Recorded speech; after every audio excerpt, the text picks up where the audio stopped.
I was born in '53, but we've been in Sacramento since '54.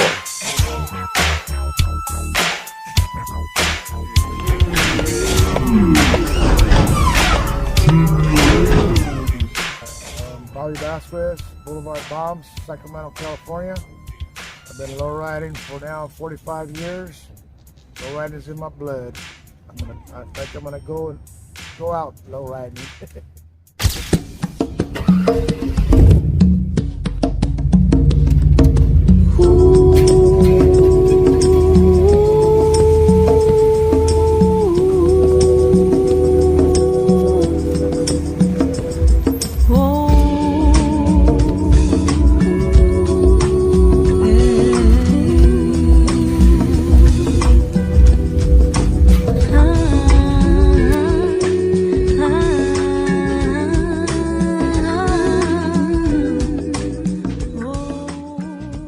Yep, I've been lowriding for 45 years. I build all my own rides. This is my first car that I built everything, done everything, paint job, bodywork, suspension, all that was all done by me. The only thing that was farmed out on this was the interior, which if I had a sewing machine, I probably would have tried to do that also. But I'm one of those guys what they sing, it's that old saying I used to say, monkey see, monkey do. If I could see you do it, I could copy it, and that's exactly what I did right here. I had previous lowriders I had built, I paid guys to paint them, body work them, but after watching them do it, I said, oh man, I could do that. So now this is my finished product of my work. I've been a lowrider for 45 years, started back in 1975 right out of high school, and I was one of the few of the founders that started the Franklin Boulevard cruising back in the day. I can say I'm one of the 5 of the few that was started out there at Franklin. And as the years went by, I just kept getting more and more and more lowriders, and all of a sudden it just turned into an all-out boulevard. You can still stand tall.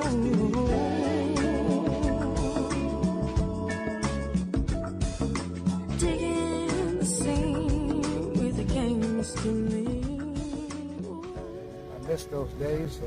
Those were the baddest days to me.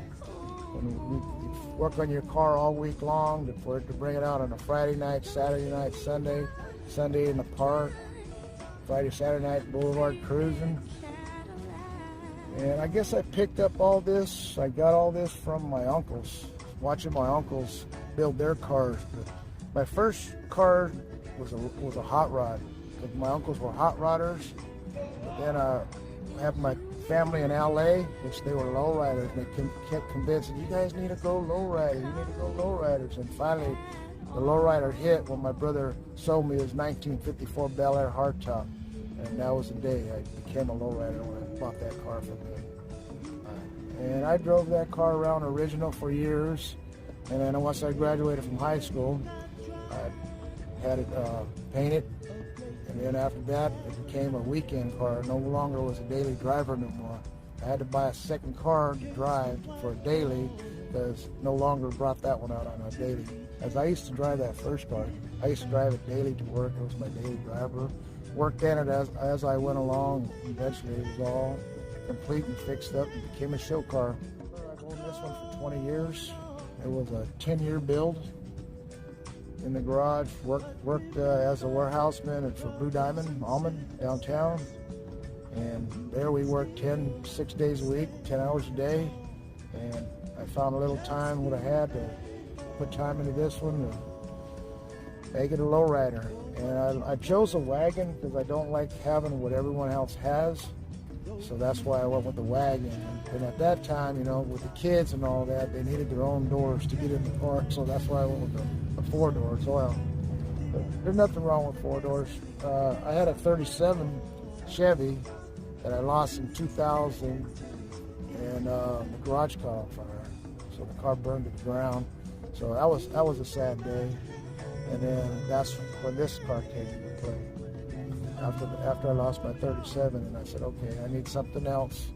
And I said, I was searching for a wagon, and my brother-in-law goes, I know where one's at. So he told me where it was at. I went and inquired about it.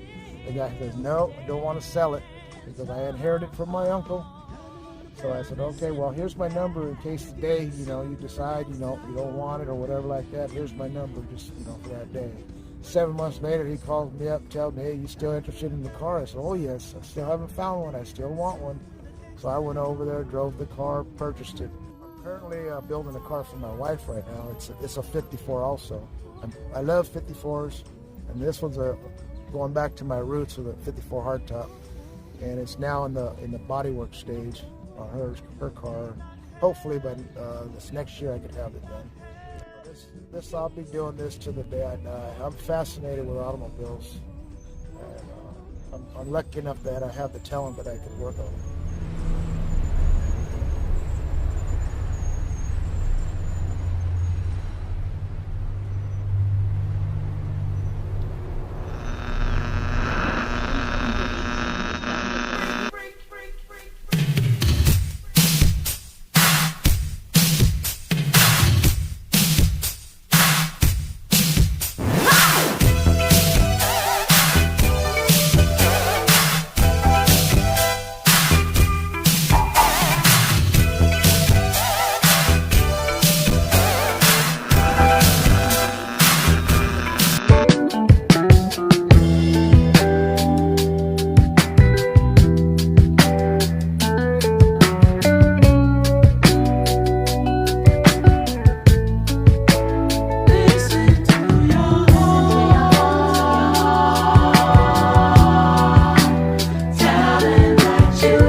From Minnesota, out of Laredo, Texas. I was born in '53, but we've been in Sacramento since '54. So Sacramento's my hometown. This is one of my cars. It's a 1935 Oldsmobile. It actually belongs to me, but it's for my grandson. This is my 4th car that I've built. I build them and I keep them for my grandkids. You know, as I was growing up, my dream car was a 1923 T-Bucket. As a kid, I remember drawing pictures of it in class when I was in school, and it wasn't until my early 30s when I was finally able to go ahead and build one. I got it built. It had a big block in it. With a 671 blower, 2 4s on it. It was a bright yellow. I still have it sitting in my garage. I'm hoping one day one of my grandkids or maybe a great grandkid of mine will have it. I wasn't into. I was a lowrider. Oh Jesus! Started 50 years ago. You know, um, my first car was a 1959 Chevy Impala convertible. It's all new all over again. Chevrolet's all new, all over again. Chevy's the car that's dare to go. Completely new, 2 years in a row. There's more fun to motoring when Chevrolet's all new, all over again. There it is, everybody, the 59 Chevy. One look and you gotta say, it's all new all over again. Yeah, can't you just see yourself in this? The all-new Impala convertible for 1959. Really great. We used to cruise the hell out of that car. We lowered it a little bit, and man, we just cruised it until we ended up getting another one. Then my second car ended up being a 61 Chevy Impala. I remember that car because that was my first car. I was actually that actually had hydraulics.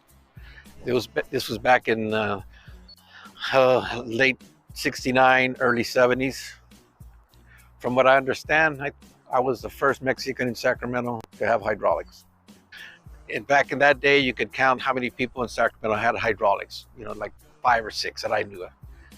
We ran around. Like I said, it was not even the police knew about it. I remember one incident. I was going to work. I had a part-time job at Smorgy Boys, and I was going to work. And I was laying real low, and I was in an intersection, and this police officer drove by me. I said, "Oh crap!" I said, "I'm sitting too low," and because I noticed that he looked at me as he drove by.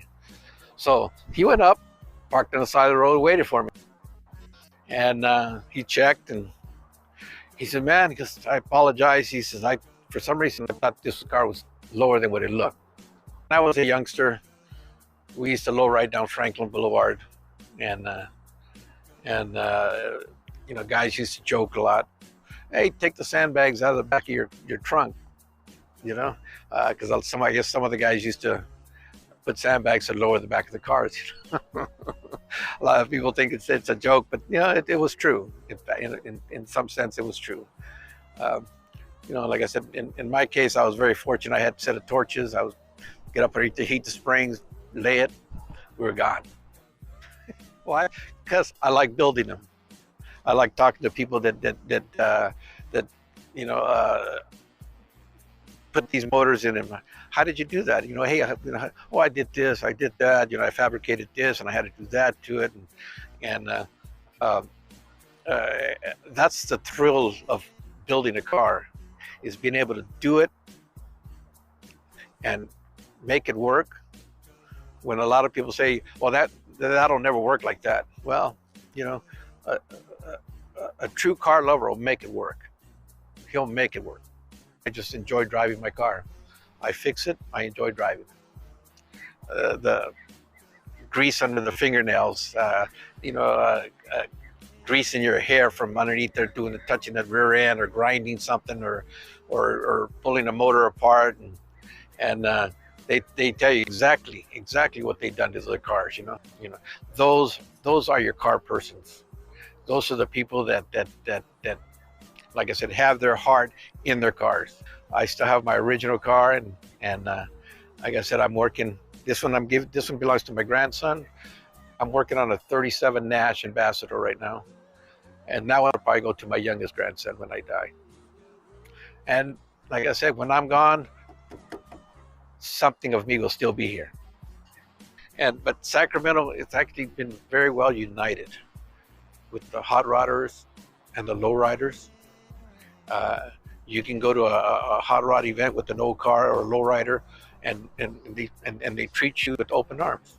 Same with the hot rod. They come to a low rider thing, and they come in, and the guys go over there and they look at their cars, and they see these cars with blowers and turbos and stuff like that, and you'll notice that even some of the low riders now are actually putting these turbo motors in their cars because they sound I mean, when you fire up a turbo motor, it sounds perfect. And I've noticed that a lot of guys nowadays in these 64, 65s are putting turbo engines in their cars, and they're still low riding. So they got the best of both worlds. They got high performance motors and a low rider. And why? Because they were able to unite with the hot rodders, and when they go to a car show, it's all one great big group. So like when you go to Cal Expo, to the Autorama, stuff like that, you see these people walking around, and they're all getting comfortable with each other, not because they're looking for trouble, because they want to look at these cars. Everybody that goes to an Autorama show or to a show like this is because they're interested in cars.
Understand me now.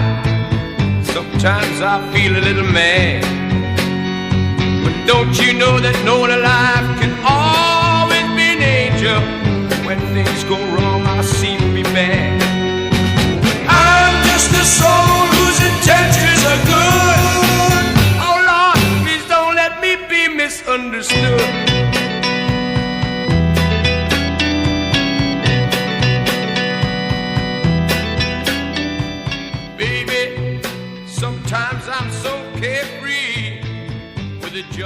My name is Gato Gamino. I'm from Broadway, California.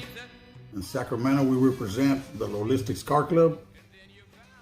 We gave it a rebirth in 1985. What got me interested in lowriding was back in the 70s when there wasn't that many channels, there wasn't that many Raza channels, and we had Chico and the Man. In Chico and the Man, when it started, you used to see the 63, the famous Gypsy Rose. I seen a 64. I'm not really sure if they had two of them, but that's what inspired me as a youngster, because back then when we were young, we didn't really have too much. We were just a bunch of people working in the fields. We weren't really on the map. There was a lot of movements going on, so that's what inspired me to get a lowrider. You know what I mean? Growing up, my dream car was always a 64. I love 64s or 63s. The first car that I ever fixed up, I remember I had a big old giant station wagon, but I traded it for a 64. And believe me when I tell you, man, this thing was the car from Up in Smoke, from Cheech and Chong, the 64, man. Mine was twice as worse, man.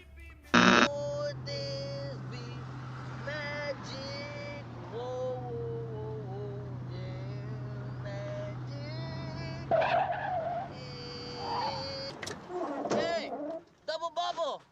Come on, baby, I'll give you a ride. Let's go. It was to me, it was a lowrider. It had some big old 15-inch rockets. It had somebody's bathroom rug on the dashboard. It had a little steering wheel. It smoked like a train. And I traded that dude because he was going to go to Texas, and he needed a wagon for his familia. So I traded him straight across. I remember my first paycheck, I painted it with spray cans. That's how young I was, you know what I mean? I spent my whole check. My tío told me not to paint it. I had drips and everything, and I'm trying to cover the wind. But you know what? When I went to William Lampard for the first time, we picked up more girls in that car than any of my many cars that I've had. I had a lot of fun with that car. Burned a lot of oil, but that was one of the first cars that I ever had. How many cars have I had in my life? You probably won't believe me, but I think after 200, I quit counting. I had 59 64s. I had wagons, 4 doors, rag tops, super sports, 2-door hard tops. I had 39 63s, wagons, buckets, primers. Back then, you could buy a car for $800 a clean. You could buy them for $350 all day long. Because remember, I'm talking about late 70s. I mean, how old was a 64? Maybe 16 years old, 15 years old. So they weren't too old, and they were everywhere. You know what I mean? The car that I got right now, I got a 67 Caprice. Is this my dream car? Yes, it is. It got a special meaning. When my baby brother, when he passed away in Guadalajara, it really broke my heart because, you know, he was one of them type of dudes that never disrespected. He had a lot of heart. He was respected the familia. So he was born in 1967. I had a 63 I was going to fix, but I ended up fixing the 67 in his honor, in his memory. I put a mural in the trunk. And it's my dream car now. Probably my last one I'm ever going to, you know, fix up. A lot of people will say we build them, but we don't build them, we fix them up. It's the factory builds them. The homeboys that I looked up to, my first big homeboy was Fred Bitonet. He was like a brown beret. We had a thing called the United Browns, and he was very cultural. He gave me a lot of knowledge on the struggle, on the people, on the Chicano history. Very spiritual vato. He had I want to say a 60 or a 59 Pontiac. And them things, they lay, man. It was primer purple. And you see United Browns on the trunk, and I still remember him with the Morgan speaker covers, and he had them glass packs, and them things were loud, man. You know, back then in the 70s, everybody had long hair. You know, the history of the Chicanos back then, it was after the war. After the Vietnam War, everybody had long hair. The hippies, the movimiento, the movement, it was, you know, it was pretty firme. It was an experience. And, you know, he would never talk no nonsense. He was just all knowledge. The second person I really looked up to, too, was my compadre, Tony Gomez. Over here in Sacra, we called him the Wizard. He's from Stockton. May God bless his soul. He just passed away. We lost him last year. But this vato, he knew everything about a car. If you went up to him, sometimes he will fix your car for free. And he would never charge you an arm and a leg. He knew his stuff, man, hydraulics, anything with a bomb. And when he went over there, he didn't carry a lot of tools. He carried a little bag of tools. And I used to show up with boxes of tools. And he's like, man, what are you doing? He had 3 little things, and he would tear a car apart, and he would charge you pennies on the dollar, man. If not, he would do it for free. You know what I mean? That's what type of vato he was. We called him the Wizard over here. Tony Gomez. What's the difference between lowriders now and the ones from the past? Well, they're coming back. You know, most of us vatos were old school. We got old traditions. The new crowd, they got a little hyphy in the 90s. You know, it was a thug life, a different mentality. Everybody started low riding. 64 started coming back. But it's probably the respect. You know, a lot of, you know, they're starting to catch up now. But, you know, kids nowadays, they act a little bit more grown because they feel more grown. Some of them are and some of them not. You know what I mean? Because of that TV, the phones, everything they're exposed to. You know, there's still a lot of us veteranos that, you know what I mean, that, you know, we got to reach out and touch these guys. You know, most of them listen, but you're going to have the knuckleheads that ain't going to listen. So that's the only difference that I see. You know, back then it was harder to fix a lowrider. It seemed like it was cheaper, but you made less money. I mean, I was making $175 an hour working in the fields, you know what I mean? And we went up to $225. So back then you get a paint job for $400 or $500, which is still a lot of feria. That's the difference between now and then. The best advice that I can give some of the youngsters now and the younger generation, All the ones that are thinking about low riding, the first thing you got to do is education, man. Don't do drugs. Get your education. Get a couple of trades under your belt. Once you get a couple of trades under your belt before you even graduate, you can start making money. Listen to somebody that knows and don't jump the gun, man. Because most of the time you're going to be like me. You're going to have to redo everything. You know, you want to hurry up and jump in that car. Take your time. Spend some money on something good. Don't buy a rust bucket like me and think you're going to make a spaceship out of it. You know what I mean? Everything costs money. Everything's expensive now. Do it right the first time. Don't be a knucklehead. And you know what I mean? Listen to the ones that have been around the game. You know what I mean? We made our mistakes, so you guys don't have to do them. But just like the old veteranos told us, we had to learn the hard way. And a lot of homeboys never came back. A lot of them, they're in prison all day long. A lot of them came out and straightened out. So, you know, for all you youngsters out there, try to do it right the first time, man. You know, keep it real. More don't mean better. When you got a couple of cool little homeboys, you know, they still got a bunch of old timers over here where you might need something done, trade some word, go in there and tell them, hey, you know, clean their little shop or have them do little things for you and do things for them. You know what I mean? You know, most dudes that are down through, they're cool like that. But, you know, don't be a show off, man. Don't be showing off stuff that ain't yours. You know, because people find out. You know, don't be over there driving somebody else's car. It's mine.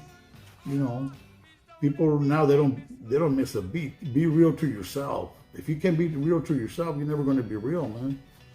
You know what I mean? Have respect, take care of your parents, and you know what I mean? Take care of your loved ones, man, and love those that love you.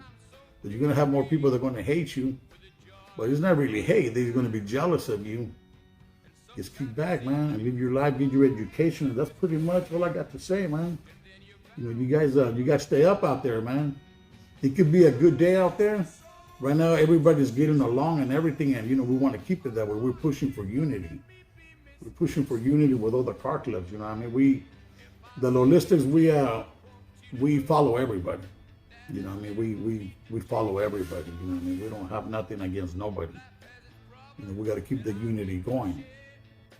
And, you know what I mean? God bless you guys, man, and this is Bigato from the Lolistics, man. I hope I got through some of you guys, and that's just a little bit about what got me into lowriding, man. I've been lowriding, and I'm gonna lowride till they turn into little spaceships. I'm gonna shoot them up there, homie, because we're gonna lowride it into the future.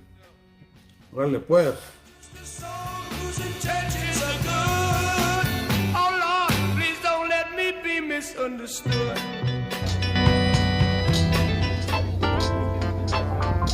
Y'all make some room for Beach's Lowrider, man. He trying to get the best shot. 10 years old. Damn. Y'all showing some love, man. 10-year-old on the swing. Representing down there. Man, that's what I'm talking about. Look at that. We got a little smoke out the back, little party sauna going on.